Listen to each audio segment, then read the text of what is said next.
This is Lindsay Mann with cloud9stampers.com, and I wanted to share with you a really fun card using the Best Plaid Builder die. This is part of my Bits and Pieces class, and I just wanted to share with you how fun it is to use even just a small part of a die to create a fun card. So let's get started. Stampin' Up's come out with rainbow glimmer paper this year, and I know this isn't the whole sheet, but it really does come with all of the colors in it. This is just what I have left over after making these projects. Ooh, my nails match. So what's really fun about the Best Plaid Builder dies is you can run that glimmer paper through the Big Shot and be able to get that look. Now, what I did, because this is such a small piece of paper, is on the back of it, I added adhesive sheets before I ran it through the Big Shot, so it makes it a lot easier to stick down. The other thing I wanted to show you is because you've got these squares, it cuts out these perfect squares of glimmer paper that have adhesive on the back, so they're ready to go for another project. So that's just a sidebar, which is kind of fun. So the other piece of the Plaid Builder is this one, and you can see I've already run that through our die cutting machine, and the little pieces need to be pulled out. I cut it bigger than you need for the project, so this grid is 3 by 3, and I cut the paper at 3 3¾ I think, yeah, so that you can kind of adjust it however you want and be able to then cut it to size. So let me do that. Okay, so I've just gone ahead and cleaned up that paper and poked out the little extras. I'm going to take the adhesive off of my glimmer paper, and now I'm going to layer that onto my project like so. I'm going to bring in a little paper cutter, and now I'm going to cut it to size at 3 by 3.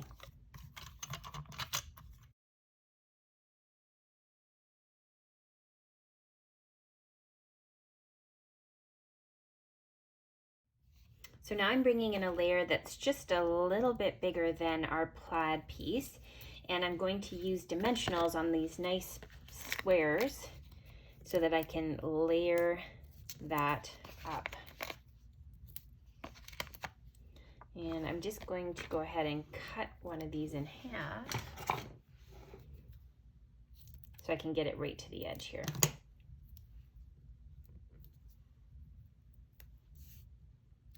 Okay, so I've got the backings off, and now I can just go ahead and stick that onto our layering piece so we get that cool plaid effect.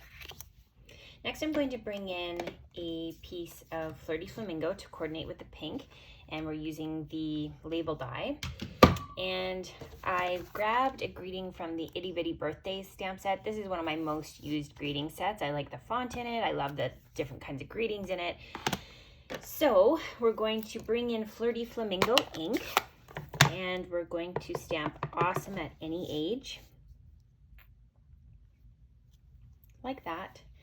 And then I'm bringing in some of the buttons from the Playing with Pattern resin dots. So I'm just going to add a couple to my greeting.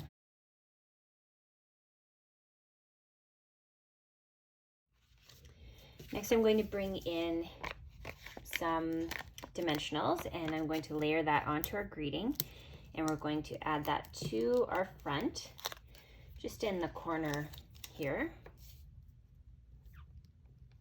like that.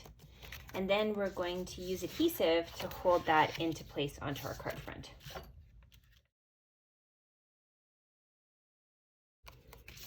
So let's fold this up. Again, we're going to match up our edges, use a bone folder, and then we're going to add this to the bottom right-hand corner. So I just adjusted the color of our card base depending on what piece of the card stock, the glimmer paper that we were pulling from. So anyway, that gives you a little way that you can incorporate those plaid dies in with a really fun pop of color with that glimmer paper. Have fun!